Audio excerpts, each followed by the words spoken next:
Well, this is what I thought would happen. We expected a huge crowd for short-term rentals, but it being the only last offering for the end of the day, not having a second track. And I should have known that it would be such a nice day and people would be tempted by the weather. We still have it looks like we still have a decent crowd, but this might be all we're getting. So we'll get started and we'll try and finish in not too much time. We have an hour and 15 minutes. Maybe we can get in just around an hour and all enjoy the afternoon and weekend. So Heather is a glutton for punishment. She heard this a few weeks ago, and Hi, Heather. And some of us have been following around all day. So thank you for those who've been through Planning Board overview and Zoning Board of Appeals overview. So I guess I'm Chris Eastman with the Local Government Training Program, and Trish Burke is going to start us off. Yeah, hi, everyone. I'm not used to having the microphone, so I'll have to modulate my voice or turn this down a little bit. Can these be turned? It's perfect. Right where you are. Just, you can stay there. I kind of have to lean in a little bit, but. All right, well, hi, everyone. And this is a very controversial issue for a lot of municipalities because you probably already have short-term rentals within your community, and maybe they are illegal units and maybe they're legal units, so you want to bring them into conformance. But either way, it's good, it's best to know how to regulate them at the local level. So that's what our goal is. That's what our goal is for this presentation.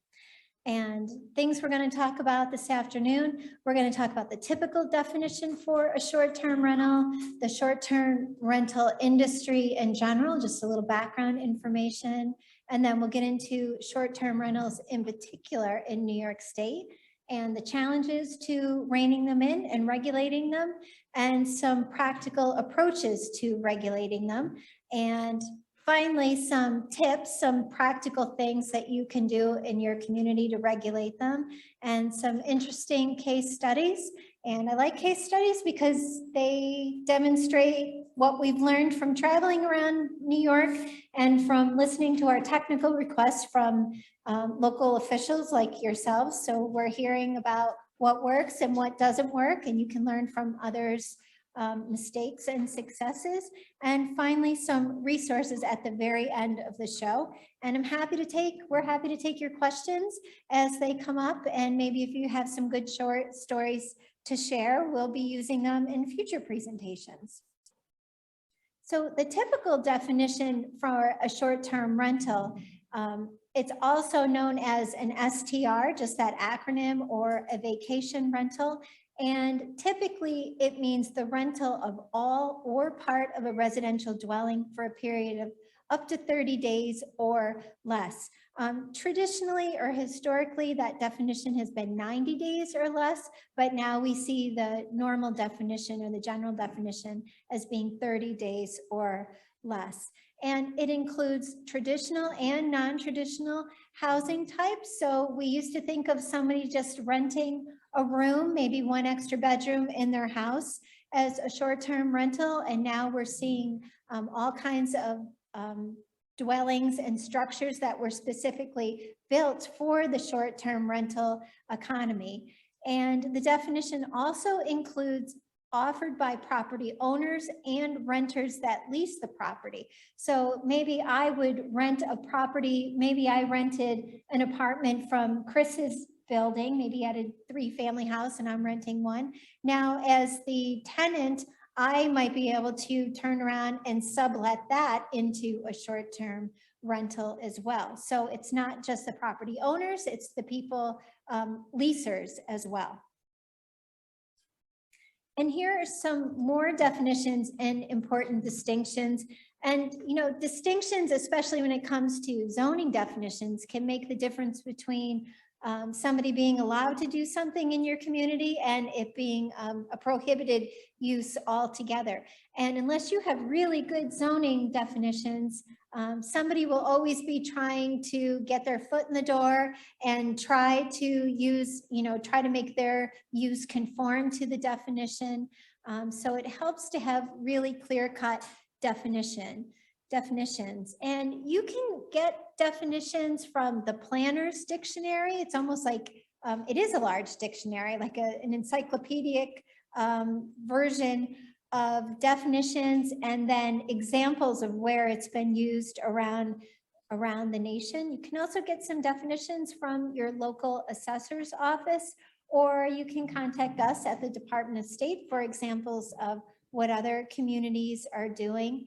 But here, let's get started on the definitions and the important distinctions. So we generally see the word host. It's either hosted, host, or unhosted.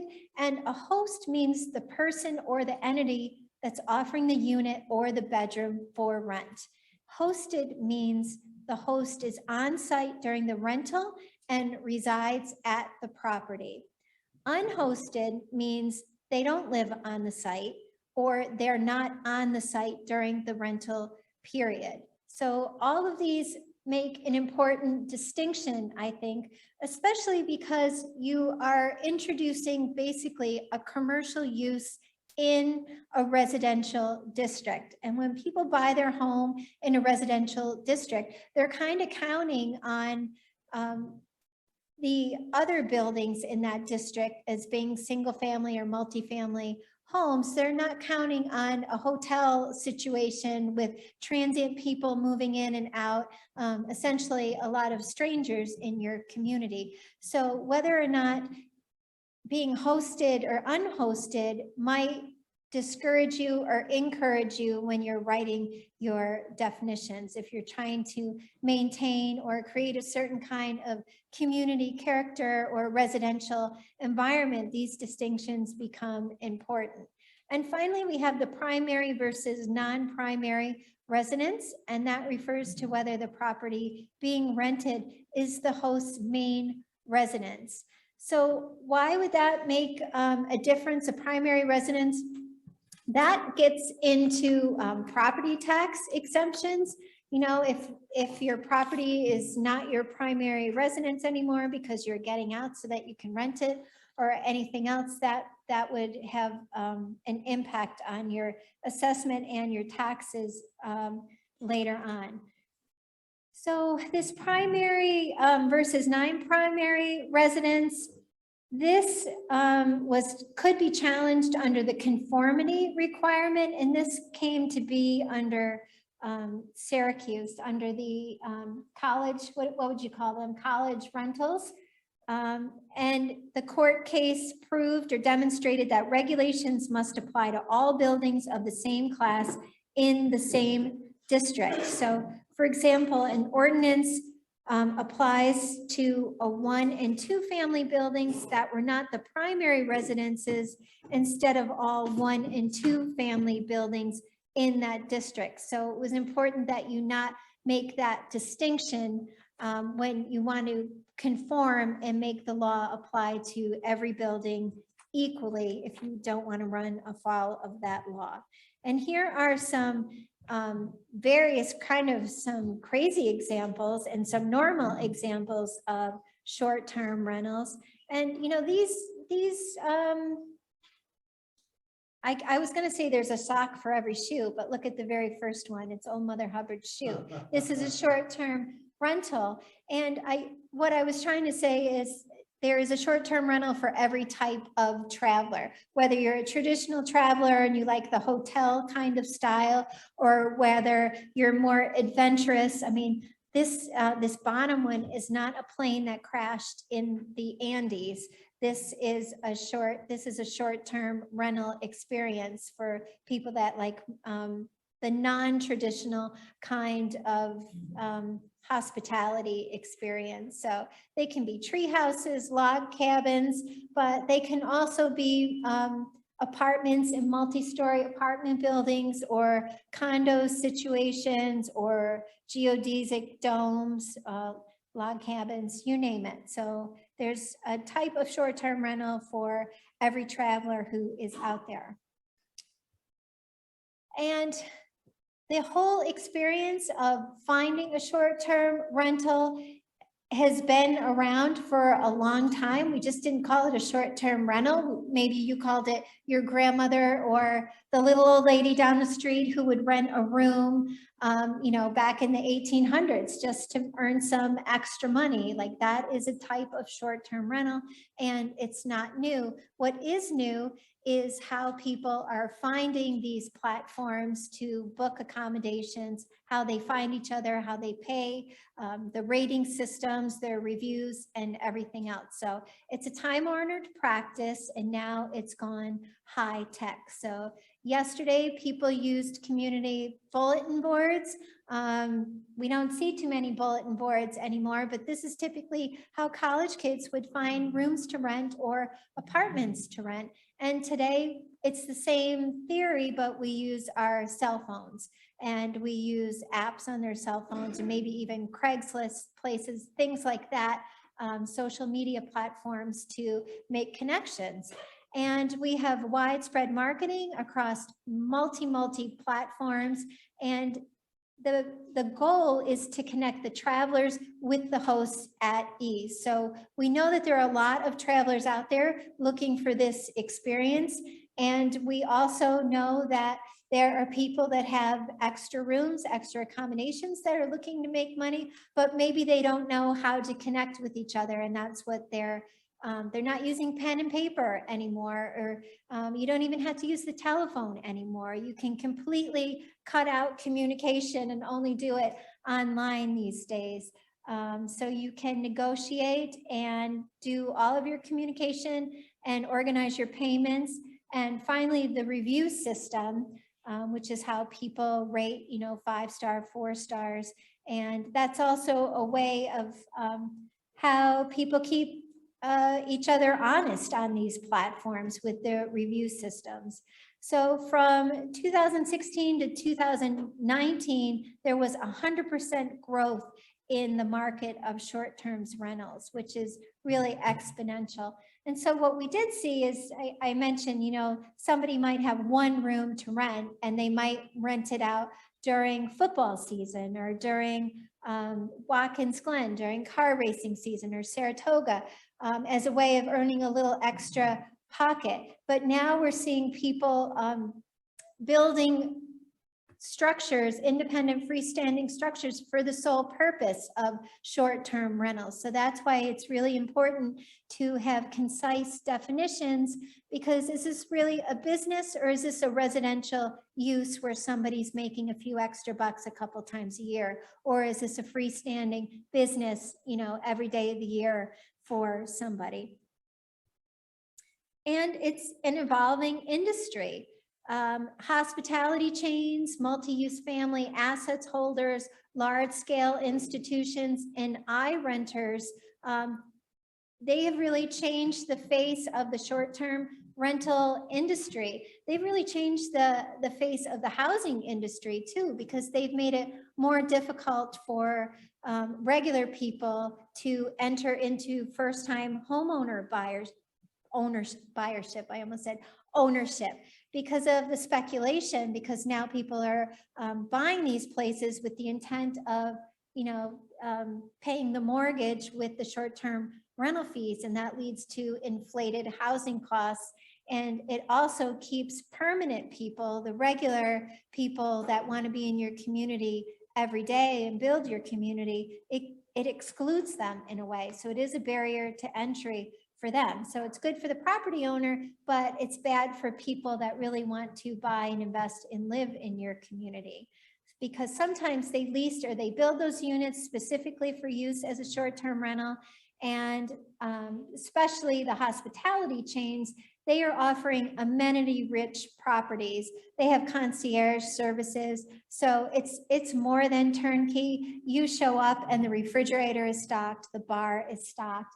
You know, you have tickets to the Bills games there. I mean, if you have the money to afford these things, the sky is the limit as to what kind of amenities they'll provide and you can enjoy. And they may reconfigure existing units, so renting individual rooms in single family homes. Corporations now can have these. So even though it's a single family home, it's owned by a corporation. And some of these are harder to understand. It's harder to find the ownership chain. If it's owned by a company and a corporation, they could have interesting names that makes it harder to understand that it's not John and Mary Doe who bought this single family home. It's really a corporation or a corporate entity. And the short-term rental business has evolved to suit the consumer taste.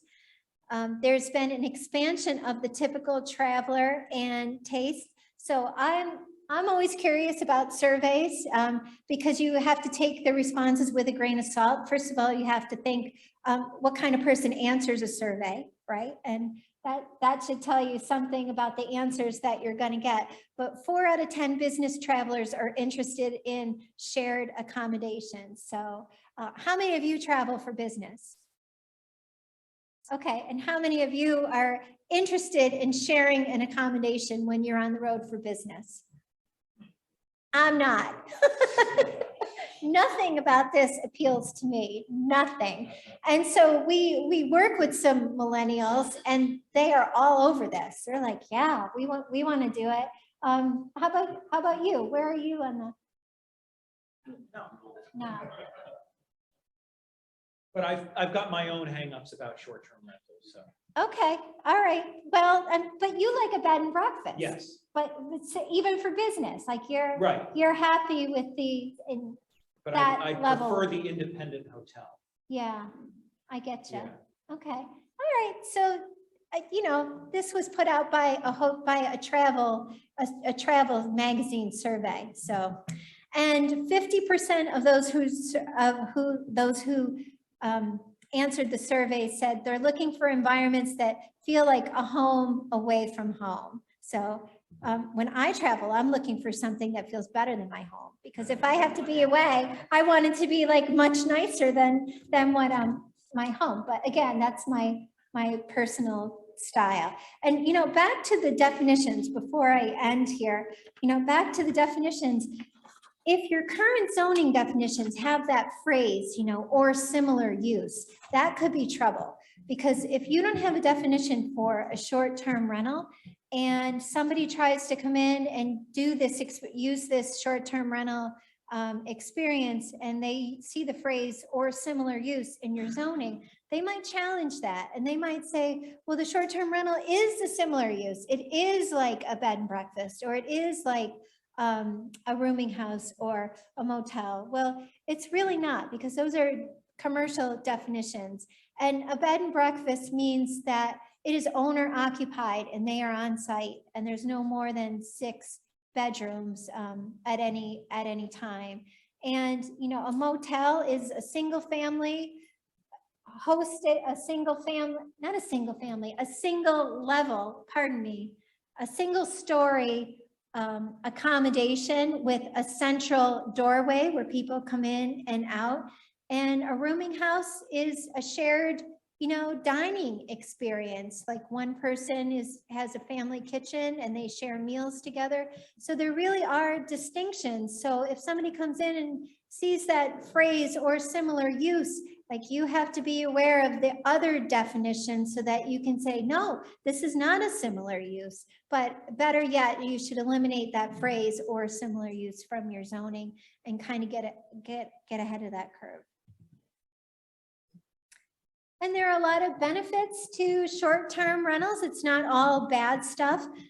For municipalities and neighborhoods, it can be an influx of new tourism and new tourism dollars. So it can, when people come into your community, they're not just spending the money on the overnight accommodations. Maybe they're out buying breakfast and lunch and dinner and admissions to museums and attractions, and all of these little things add up over the course of a day or a weekend. So that's really good for your local economy. And it's potential revenue for the individual as well, and for the neighborhoods.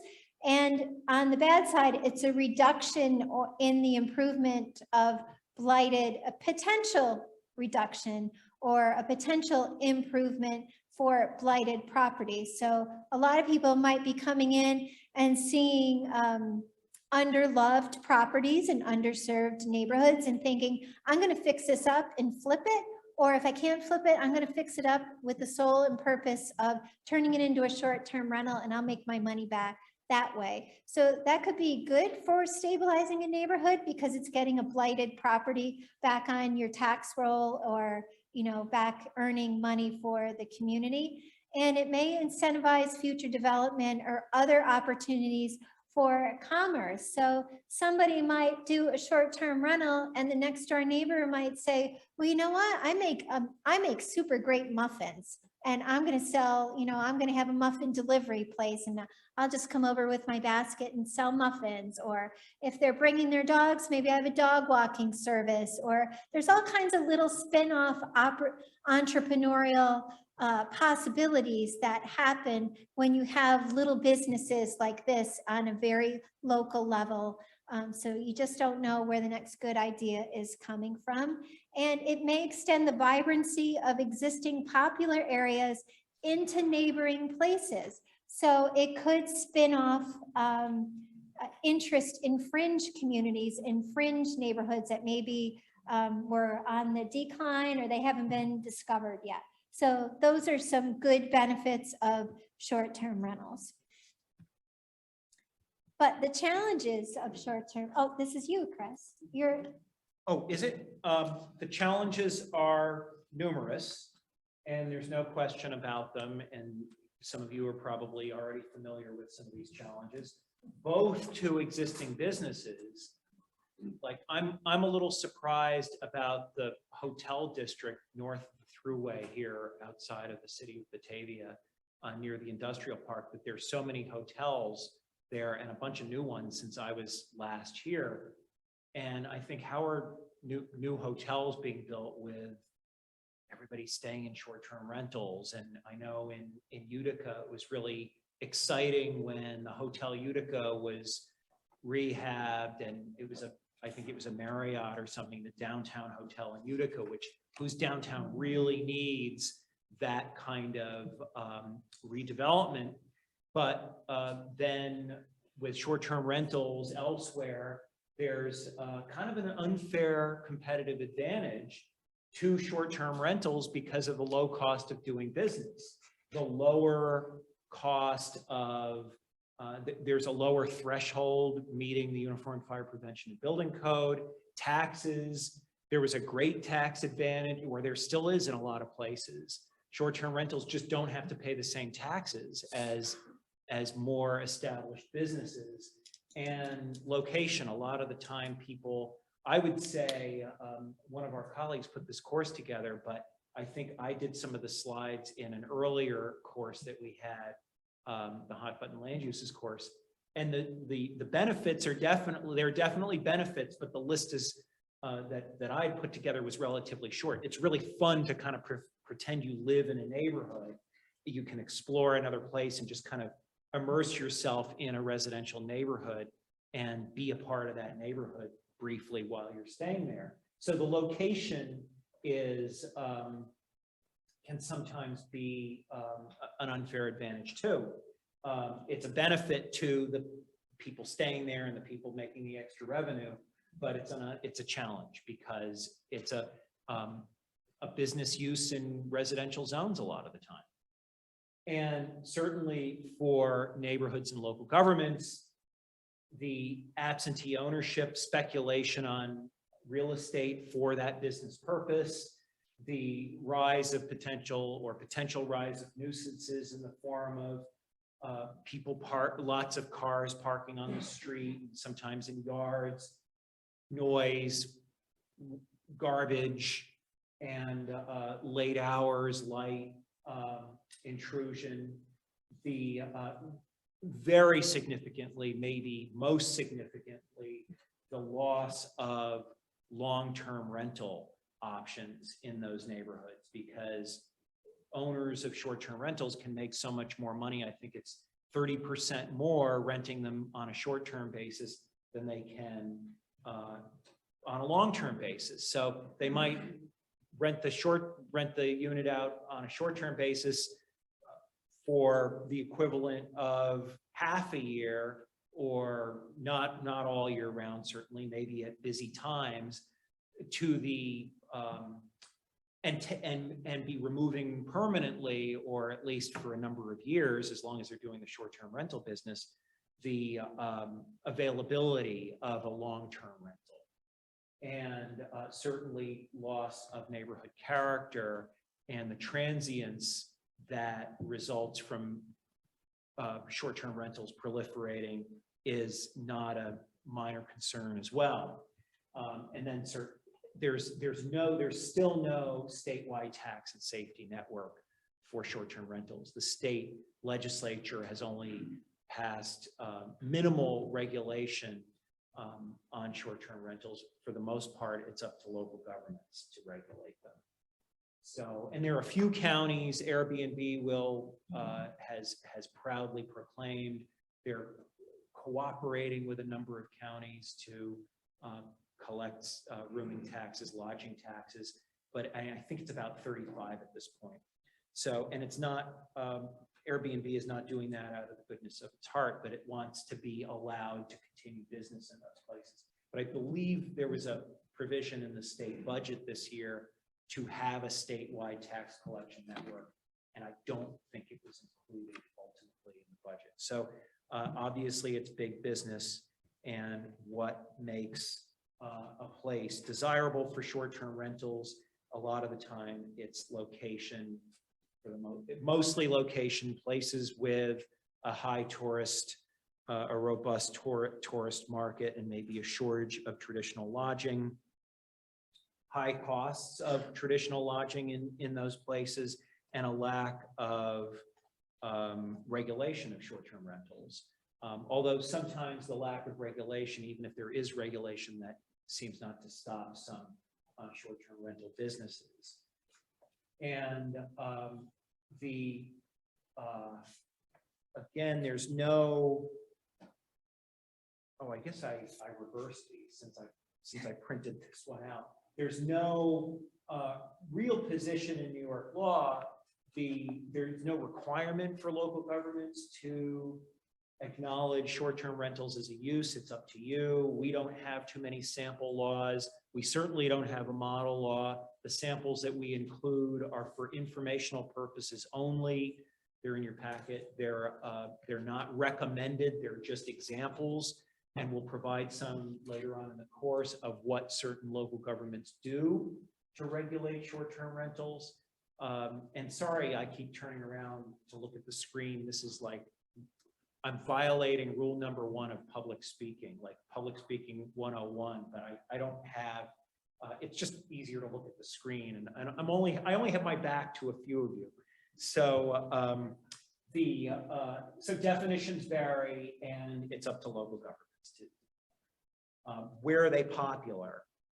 Everywhere. They're popular here, further west in Western New York, in the Hudson Valley, incredibly popular, and in the North Country. We'll talk about Lake Placid a little later.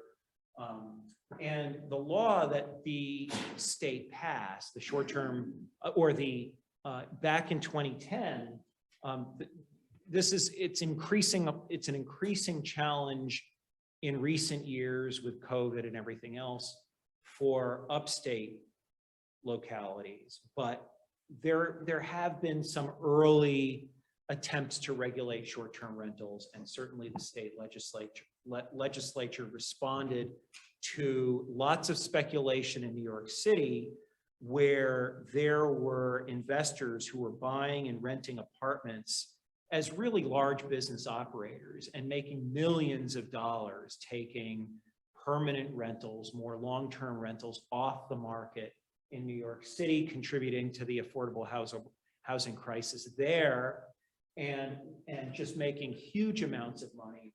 And the state adopted an amendment to the multiple dwellings law. This is the state multiple dwellings law. So it applies to buildings like that. That's the LOEs in Albany, but there are a lot of buildings similar to it in New York City and a bunch in other places in New York State. These are Class A dwellings, multiple dwellings with more than 3 families, 3 or more families living independently.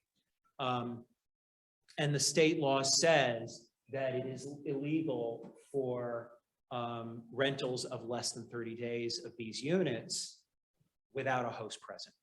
So if there is a long-term renter in one of these units, that long-term renter can make a little extra money renting, subletting the unit, renting the unit to a short-term renter. But that amendment to New York multiple dwellings law really tried to get a handle on the speculative market. And in New York City, the non-Class A buildings, I think that should be New York City Administrative Code. I just realized that prohibits changes to use, occupancy, or egress of the building.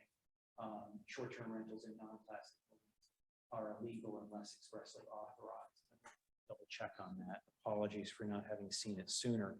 And there's an office in New York City. This is like serious work for the city of New York. There's an office of special enforcement that enforces this law. It's probably bigger than most. Well, I'm sure it's bigger than most of our municipal staffs.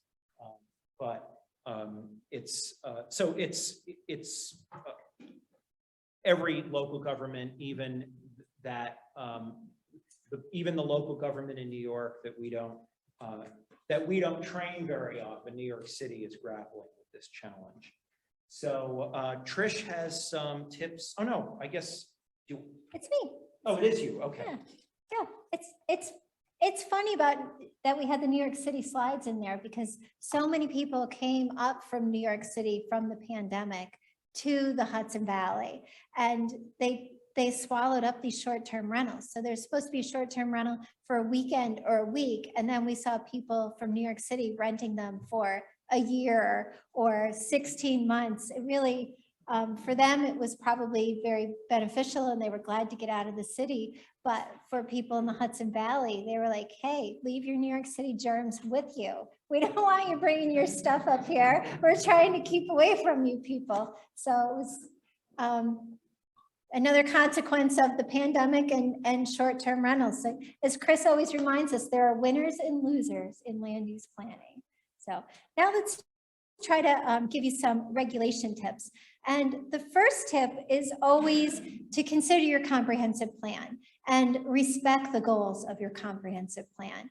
And all these things that we talk about, subdivision, zoning, site plan review, they are merely tools to drive the goals of your comprehensive plan. So when you are drafting short-term rental regulations, take out your comp plan, dust it off, and check out what those goals are, because you don't want to draft something that's going to be in conflict or not in harmony with those goals. If that's the case, then maybe you want to consider a moratorium while you update your comprehensive plan, or the housing portion or the economic development portion of your comprehensive plan. Because again, your comp plan is everything, and your other rules should just be in harmony with it. So don't put the cart before the horse and update your zoning before your comprehensive plan. It's always make sure your comp plan is current, and that'll be a lot better. So make sure you're drafting your regulations that are in harmony with the goals. So maybe your comp plan says, we have a desire to see more housing alternatives in this part of town or in this district. So the comp plan isn't necessarily saying we don't want development. It's saying this is the kind of development we want, and this is exactly where we don't want it or we do want it. So think of it that way. And the comp plan provides a foundation. So if you are challenged, you can always look back to your comp plan and say, but this is in harmony to what our community has already adopted as law. And this is, the backbone to our regulations. And you need to agree on goals that short-term rental on the goals that your short-term rentals want to accomplish. But before you get started on that, before you get into the weeds discussing all those technical details, evaluate your draft against your goals in your comp plan. And what could some of those goals be that you're trying to establish with a short-term rental? Are you trying to give local residents some extra money a couple times a year? Are you a community that has a season, like Saratoga has the the racing season, and Watkins Glen has their racing season? Like, are you really trying to aim your regulations at those time periods? Or are you trying to aim them at a specific season or industry like skiing or the winery season, the leaf peepers? Like, those are the kind of goals that I'm trying to get you to think about, rather than just a short, it might be okay to have a short-term goal, short-term rental, it's late in the day, rental goal to provide housing types throughout the year, but maybe you don't want to do it 365 days. Maybe you only want to do it, let somebody do it for 2 weeks of the year or 2 weeks of the summer. So it's totally up to you, but you really need to come to consensus about the whole point. Why are we trying to do this? Is it to help a person? Are we going to let corporations in on this? And which districts we're going to allow it? So I mentioned before the importance of starting with clear definitions. And number one, define what a short-term rental is. In your definition, these are some things that we think are really helpful for you to include. Define what the rental period is. For example, it should be up to 30 nights. It shouldn't be more than 30 nights, because then you're really not getting into short-term rentals. Those are more regular rentals or long-term rentals. And distinguish between the short-term rentals and other similar uses. And to distinguish that, you also have to define those other similar uses, so that when anyone is trying to compare and distinguish, they can go back in your code, your zoning code, and actually fine tune and see for themselves what those distinctions are.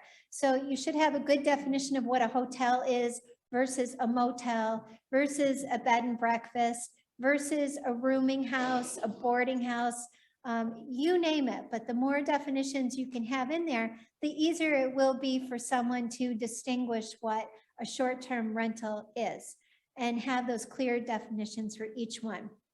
Also define the terms that you're using. Will it be hosted or unhosted? You can refer back to those first slides for those distinctions.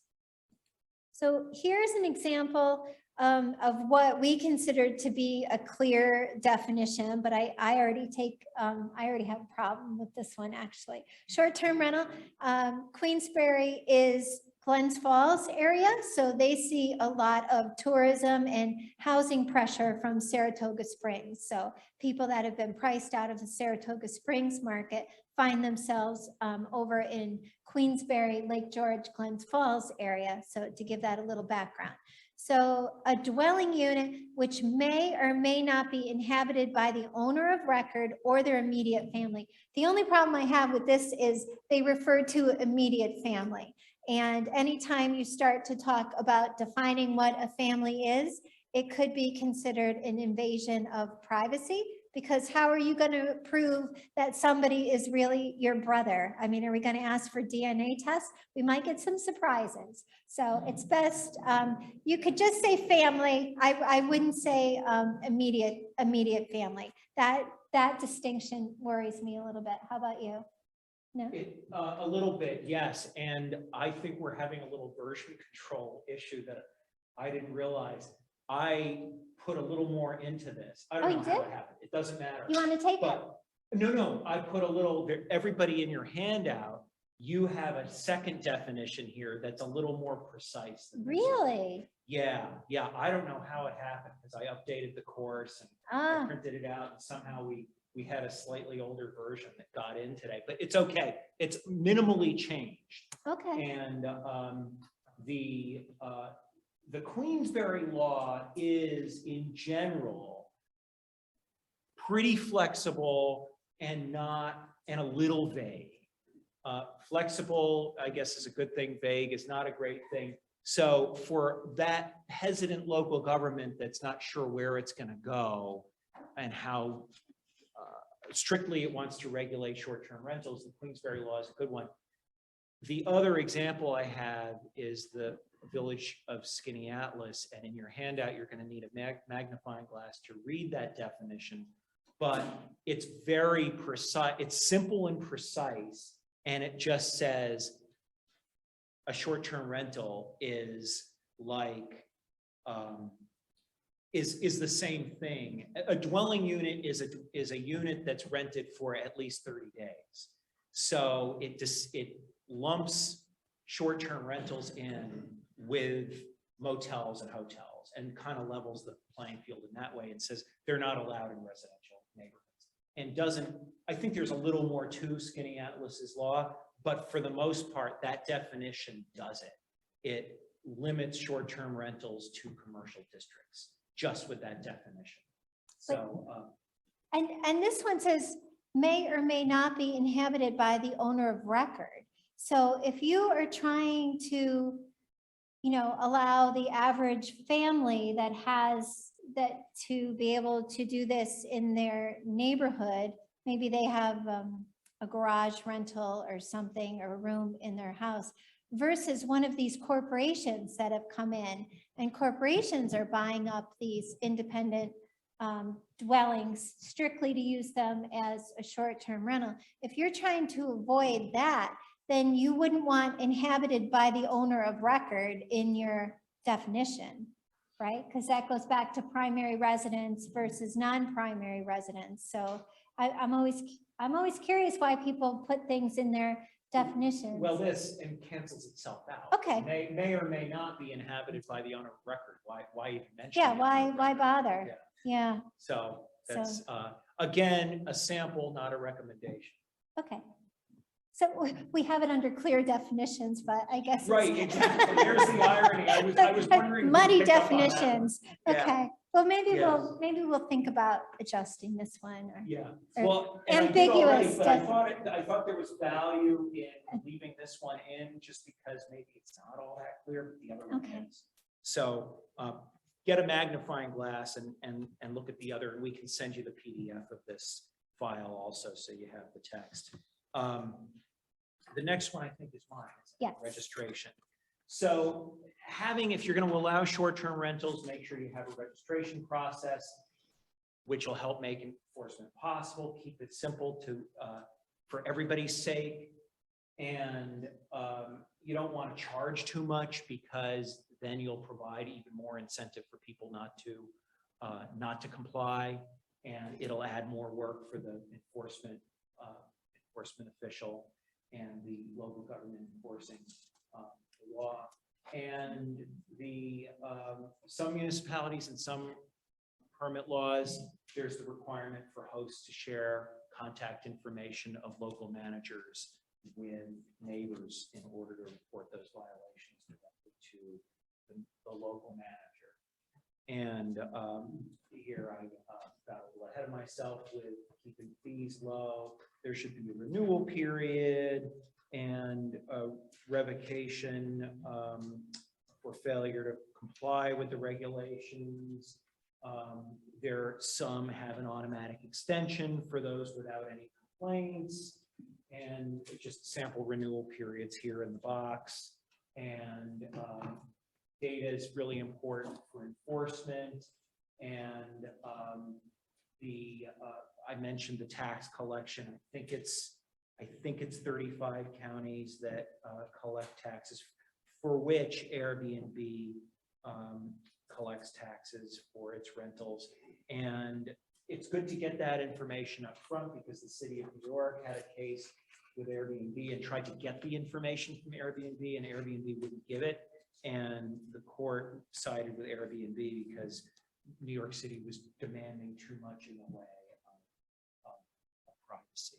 It was an infringement, the court found, on privacy rights. And oh, here's the tax stuff. I'm sorry. I think one of the reasons I probably combined a few slides, that's why I'm getting so. So I spoke about this already, so we can skip that. And then some sample regulations. I shortened these in your version, the version that you have printed out, and PowerPoint. There's a long list here on the quantitative side, but really what you have to, restricting by zoning district is, and restricting by zoning district and limiting the number of days that short-term rentals are allowed is really probably the most defensible way of regulating the number of short-term rentals. Capping the number of permits and giving those who came in first an unfair benefit over everyone else, and restricting by proximity. So if Trish lives down the street from me and they say the law says one short-term rental per block, and Trish got her short-term rental application in before me, and I happen to live up the street and not across town where there are no short-term rentals, then I'm out of luck. She benefits for the duration of time that the law remains that way. That's kind of difficult to enforce, and I think it's one that might be likely to be challenged.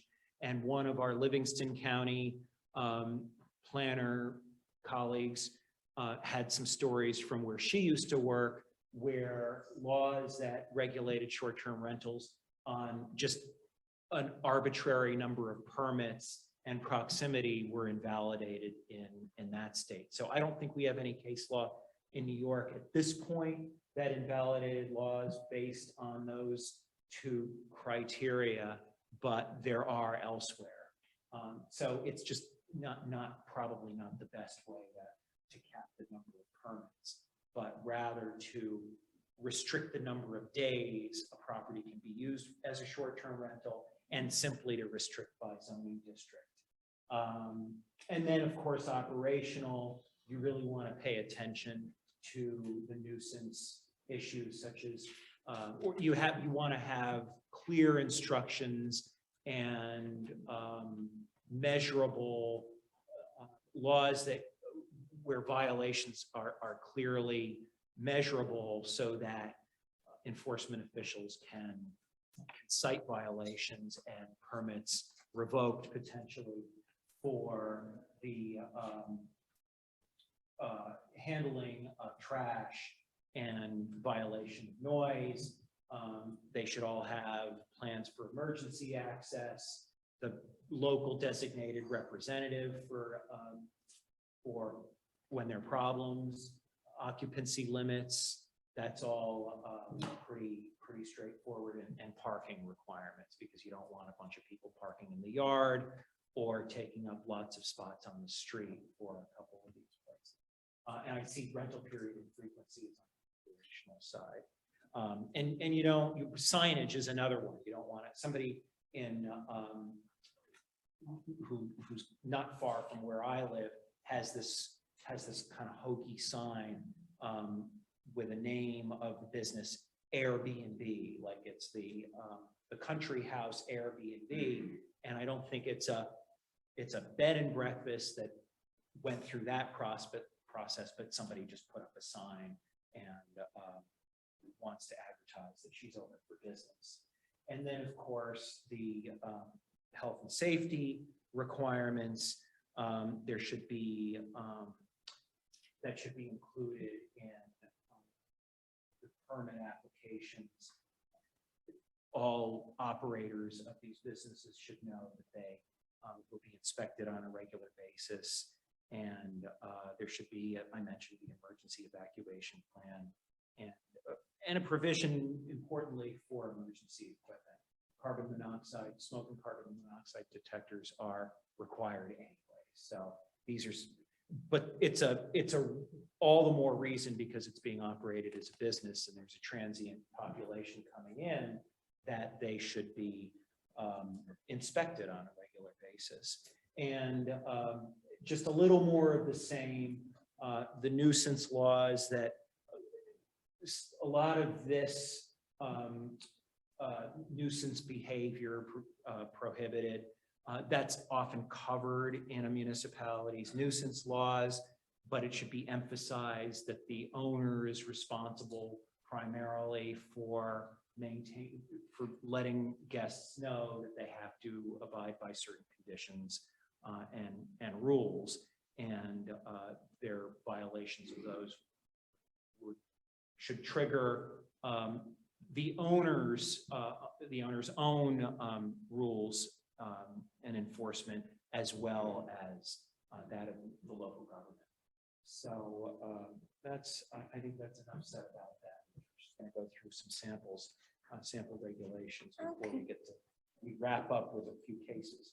All right, so this is an example from Dutchess County. So just a quick trip up from New York City in the village of Rhinebeck. And this looks like a cutesy, nice little I can't call it an Airbnb, short-term rental. That's a generic term. But the key features of this particular municipality's regulation is they identify the districts where they do want to allow it. So that's a good thing to do. Put some thought into where you're going to allow this and where it's not allowed. And they do have distance requirements between the next short-term rental, and it must be the owner's primary residence. So this says that similar restrictions have been challenged. So yeah, that's not something that we recommend because it's not zoning regulates. It's a violation of that key tenet of zoning, which is that zoning regulates the land and not the owner or the owner's status. But the reason, and I believe this is still the law in this village, maybe it's been amended since we last checked, but the reason the village changed it to it must be the owner's primary residence was because when they allowed short-term rentals, there was such a frenzy of speculation that investor owners were purchasing everything. And then the village had to put on the brakes and said, well, we'll just make them owner's primary residence. So. Yeah, and they did cap the number of permits at 15 per year. So do you happen to know, is that the permit per person for that one, or is it for permits for only Rhinebeck Village had 15 permits for the year? 15 a year. They probably changed it to 15 a year per short-term rental and regulated the number of days that each property can be a rented. 7-day gap. Okay, so that's one way of making sure that there is a residential. 16 days per year. Yeah, so that makes it less of a business for someone and maintains more of the residential community character if you're ensuring that there's not that constant turnover and constant transient population coming through.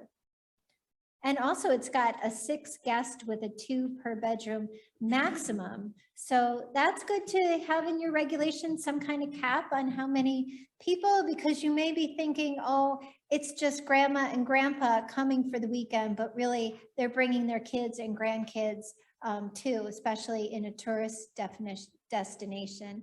And maybe they're not spending the night, but maybe, you know, the entourage is showing up there for breakfast, lunch, and dinner. Yeah.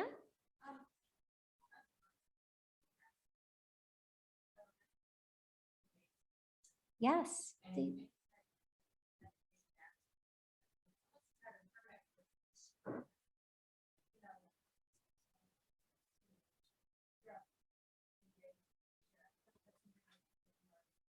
I think you're right, but if it's being violated in a serious way, people are going to know about it. So neighbors are going to call in, the enforcement official might learn about it and can probably look. One of our colleagues was telling us in the context of the affordable housing course, there's a site called AirDNA, which is mostly for, I think, speculators who want to do Airbnb. You can see where they are and where they're active.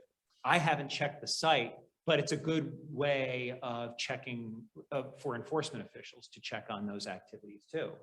So it's, yes, it's a challenge to enforce, but not impossible. And it just, if it's in serious violation, you're going to know about it. Okay, here's more on the same Village of Rhinebeck. They prohibit on-premise advertisements on premises. Yeah. Why does somebody, we have somebody in our office who does not know the difference between premises and premise. And I think we were both English majors, right? I know I was. No, I was a political science okay. major. Right, you worked in but- publishing. But yeah, every time I see that, I correct it and someone puts it back. Yeah. So it's a test of wills here. Yeah. And driveway expansions, that's because it's assumed that more people are coming on the property and, you know, where are they going to put their cars? So if you want to retain your single family residential neighborhood look and feel, then you don't really want your driveways expanded. And this includes annual inspections, annual permits, and planning board approval. And here's, they've identified their table of fines and revocation of permits.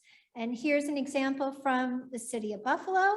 And they've defined theirs as a rental dwelling unit, 1 to 30 days with no in-room cooking. So there you go. There's nobody's going to burn this place down because they're not cooking. They're just in and out and sleeping like a hotel.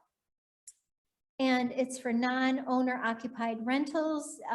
Non-owner occupied rentals require approval via the special use permit. So remember, the special use permit is on a case-by-case basis conditions so that this blends in. And you can see it's very well kept and it does blend in. There's nothing about this that screams, I'm a business. It looks like another nicely well-kept house on the street. And here's another example from the city of Buffalo. This requires an annual registration of the property, so more bureaucratic staff requirements with a short-term rental certificate, annual inspections and renewal fees, a smoking policy, and a table of violations and revocation, things like that to include. And their license could be revoked if it was issued in error. So this is something to pay attention to, because even if a permit was issued in error and somebody went ahead and built one of these freestanding short-term rentals, it can be revoked. If the conditions are unfilled according to your special use permit, if your structure is altered without the required permit, so if it was expanded, if that driveway was expanded, if another floor was put on, or anything else, you know, you do have the power to go in and remedy these. You don't have to tolerate them. And includes a path for suspension of your license and the process. And it includes the obligations of the tenants during the rental, proper trash disposal. So I know where I live, the businesses on Main Street, our trash pickup is Monday morning, and the businesses shut their doors on Friday at 5 or 6 o'clock. They wheel their trash out because nobody, you know, they're not going to be there at 4 o'clock in the morning, Monday morning. This is not what we want to see in our village on our Main Street all weekend long. And this is not what you're going to want to see in a rental unit. If the rental ends on Saturday and the tenant is responsible for bringing their trash or recyclers out because they're not going to be there on Monday morning, make sure that you include some kind of accommodation to handle that, because you don't want this out on your streets all weekend long. Nothing screams, say nobody's home, than, you know, putting your trash out 3 or 4 days early before collection. And this is you, Chris, Cooperstown. In Cooperstown, the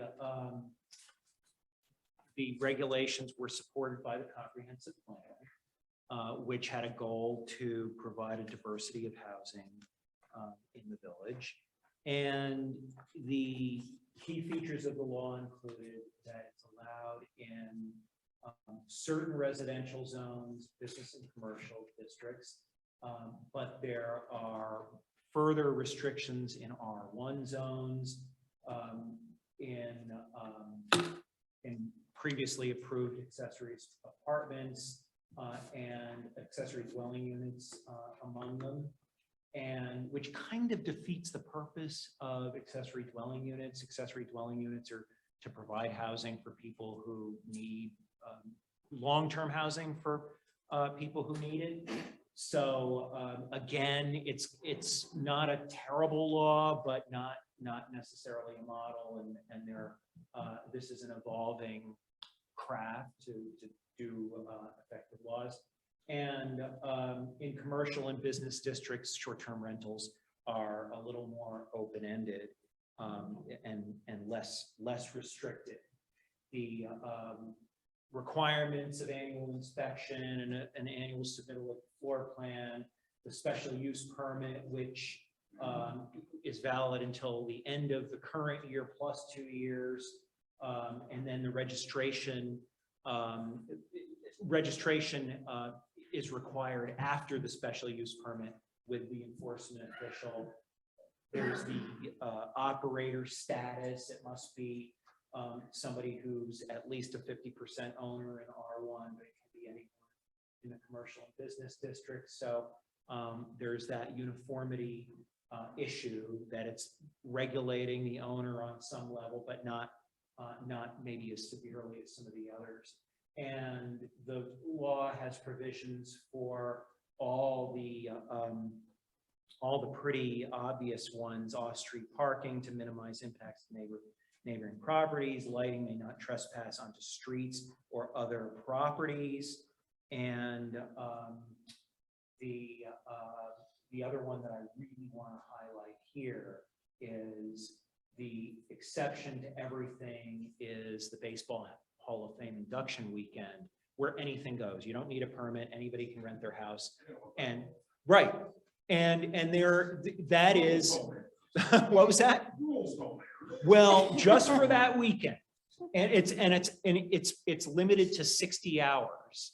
For 60 hours, and there are limitations on occupancy of houses, but there's no permit required because there's such a culture in Cooperstown for people to rent their houses, and there's such a demand for lodging that it's kind of an obvious fit. Again, it's ingrained in the place, but and there's no danger for renting houses and units for that weekend, that there's going to be a loss of long-term rentals. So that's one of the reasons we highlight that. Trish, I totally messed up the assignments. You've got to tell me whose is what. So is this mine too? You're to the end. Okay, I'll go to the end. Yeah. That's easy enough. Yeah. So Queensbury, remember, it's a little more flexible. It's self-regulating. There's no permit. You have to violate the law to get tracked down by the town. And there are guidelines. There is a law, the quiet hours, and owners have to have their own rules, and safety standards, and garbage removal is necessary. And there are those occupancy limits, but parking limits, there has to be a contact person. The violations are a little vague, like they say no more than $950, but they don't say what violation, where they start. So it's kind of the beginning of something, and it might be a good law to look at if your municipality doesn't want to come down too heavy-handedly on short-term rentals. How many, by the way, have short-term rental regulations? How many address short-term rentals in your zoning? So only one municipality represented in this audience. So just to wrap up, some case law on short-term rentals, a relatively early one, or one that I learned about right after it happened in a case law update, is this one from Ulster County, where the Zoning Board of Appeals didn't want to allow the short-term rental. It was an Airbnb And the enforcement official said, you need, and it was kind of a general consensus of the town, said, it's Airbnb, you need a special use permit like a B&B. And the owner argued that it was a short-term rental and it was very different from the town's definition of a bed and breakfast, which it was. The Supreme Court sided with the town, the appellate division, when it was challenged to at the next level. The appellate division said, no, this is very different from the town's definition of a bed and breakfast, which has on-site owner-operators who are basically innkeepers, whereas this guy's just renting his house once in a while on a short-term basis, and there's no prohibition of that. There was no trigger. There was nothing in the law that would trigger that review. So the court said, you've got to tighten up your definitions. You've got to change your you've got to amend your zoning and not just kind of make it up on the fly. And that's what we often tell local officials. They'll call us and they'll say, well, do you think we can use this zoning for this kind of use to regulate another kind of use? And we say, no, if you need to amend your zoning. Zoning is a living document. Then there was this case in which a town amended the town of Webster. I know there were people from the town of Webster here today. I saw it on people's names. Amended its zoning early on to restrict short-term rentals, and just simply amended its zoning to no rentals should be no less than 28 days to prohibit short-term rentals. And the owner challenged it, and the Supreme Court dismissed it. The appellate division found the town's determination reasonable, that there was no pre-existing non-conforming use status on the property. The owner said, I have pre-existing non-conforming use status, and the appellate division said both levels of court said, no, this was never a legal use, so you didn't have pre-existing non-conforming use status. And then in both of these cases, the owners said that a restriction on short-term rentals of their houses, which they bought with no intention of living in them, just to rent them on speculation as short-term rentals. Both owners claimed that it was a taking, and that their inability to use their houses was a taking. In Grand Island, the zoning was changed, and the town allowed amortization of the use. So the owner actually was able to use it for a short-term rental for a period of time. And then he applied to extend it, and then unsuccessfully for a use variance. And the court found he still had economic use of the property. In Southold on Long Island, the owner was cited for a violation and then claimed that she had a pre-existing non-conforming use status to use the house as a short-term rental. And the Zoning Board of Appeals ruled that short-term rentals were never a permitted use in that residential district, and the courts agreed. So that was fairly cut and dry in both of those cases. In Lake Placid, where short-term rentals were a big problem, long before the term short-term rentals was common. It's like this has been going on for decades. Vacation rentals have inflated the cost of long-term housing for years. And it just went really, with online rental platforms, it increased even more. And with the pandemic, there's an all-out affordable housing crisis, and affordable housing and middle income, I would say, housing crisis. And following a study, the town and village passed a short-term rental law in 2020, and then delayed enforcement. Just said, we're passing this law. It was very controversial. And then they said, we're going to ease into enforcement immediately. I'll just add, I said this already, but the income to home price and rental ratio has just gone increasingly out of scale over the years. It's always been, but it's just gone haywire in recent years. And there's a requirement for certain municipal officials to live in the village or the town and village. Lake Placid, the village and town have combined town village planning boards and zoning board of appeals, I think, and a town village zoning law. So probably in the town, and nobody can afford to live there. And I think even if they could, the housing wouldn't be available at the moment because so much of it is being used for short-term rentals. So the law included 90 days maximum for those who were, the 90-day maximum short-term rental does not apply to owner occupants or certain condominiums or townhouses with homeowners associations and rentals in the village center and gateway zones. So that maximum gave preference to owner occupants. So that's potentially a bit of a problem. And then there was, of course, a requirement for the local manager, which isn't a problem. Immediately after the law took effect, a group of investor owners challenged the law on every weakness it could possibly have had. And in addition, it was like 13 counts in addition to all of this.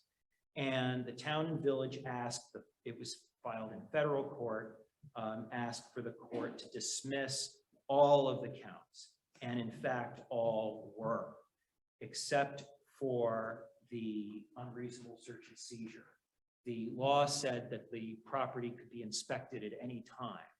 And that was the one measure that the court, I'm not even sure if the court ruled on it, but just said, this is the only one that we would consider pursuing. And then there was the due process one, which involved the ownership, the preference to the owner occupants, which my understanding is the court, it would have been very expensive for the owners to pursue that with the court to go to the next step, and they just dropped it.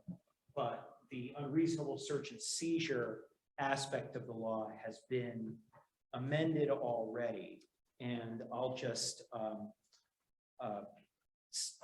read a couple of the quotes from there was a recent village election, or the new town board said that there were a couple new town board members who were elected, and one of them was quoted in the newspaper as saying, short-term rentals are a cancer on the community. The existing law does not go far enough. Short-term rentals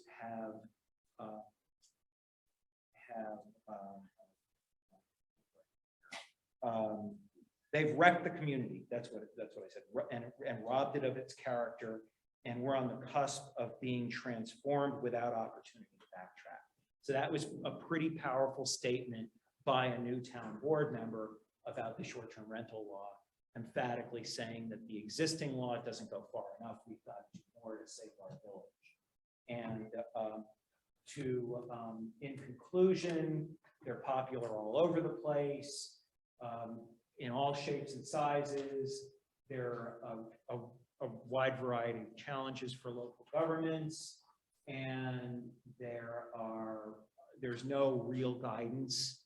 It's up to local governments to regulate them. There's no one-size-fits-all solution. So, and a simpler law in general is easier to enforce. It's understandable why there were a number of local governments that wanted to give preference to owner occupants because of the opportunity to make money. The stakes are high, especially in tourist places and near water. And so when local governments contemplate regulating short-term rentals, there's a local constituency that says, well, what about us? And so the tendency is understandable for local officials to want to give preference to their residents, as was the case in the city of Syracuse, where the rental businesses, which is what they were buying up single-family homes and pricing out potential owner occupants and renting to students, the rental companies were made to have to apply for special use permits for a number of things that owner occupants were able to do as of right. And that differing treatment resulted in that law being invalidated in court. And then the city of Syracuse just kind of retreated because it costs so much to defend, and they're starting from square one. And so it's understandable why local governments go in that direction, but the simpler the law and the less compromising local governments try to do, the greater likelihood in general that the laws will be upheld. But stay tuned for case law, because this is an evolving area. And with Rich, do you want to close this out where you've arrived just at the end? Excuse me? Wrap it up. Oh, well, it's wrapped up. Now, we thought you were going to comment on short-term rentals. So call us if you have questions. Thanks for coming, and good luck with everything.